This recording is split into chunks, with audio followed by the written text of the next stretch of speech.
So Amanda, it's my pleasure to show you 155 Cumberland apartment.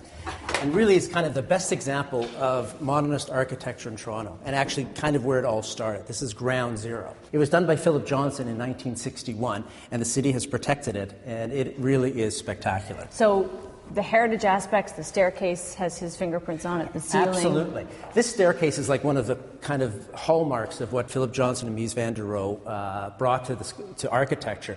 Clean, simplistic, but very, very functional. And so somebody that bought this is buying, partly they're buying the iconic architecture. They're buying Provenance, they're buying a work of art. It's like buying an Andy Warhol, but for architecture. The south terraces are absolutely remarkable. Wow. And the interesting thing is the buildings directly south of here are on leased land. So the view basically here is guaranteed for the next 65 years. Wow. Clearly we're in the luxury end of the luxury market. Absolutely. Define sort of how, this isn't even the 1%. This is what are you looking at here? What slice? Well, if you typically think that the average price of a home in Toronto is around $500,000, and then you look at, when you get past the threshold of $1 million, you're starting to hit an area that we would describe as luxury. And when you're at stratospheric levels, it is a very, very small slice.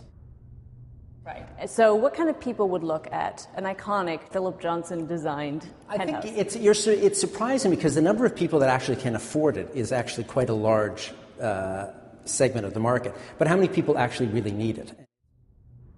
And it's also a market that you look at that is actually not just Toronto-focused, but it's national and also globally focused.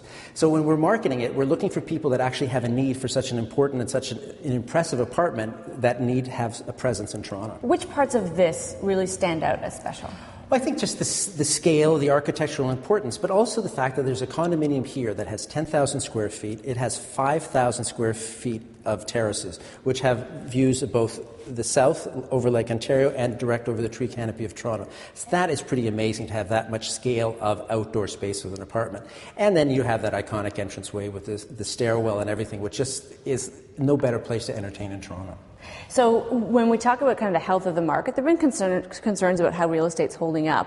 What would you say at this level? Is it indicative of the overall market? Is it just a kind of a separate market altogether?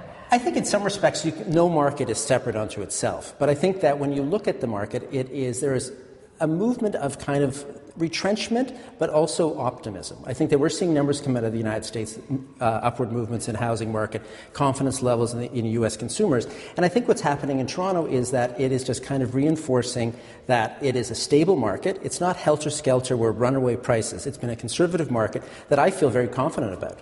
And so the kind of buyers, as you say, that may be global in nature, does it make a difference where Canada is right now, that we're seen as very stable with a strong dollar and good banking system, that people may want to be back here? Absolutely. I think that we are, out of 2008, the calamity that we all went through, I think Canada and Toronto was like the big winner, I think, on a global scale.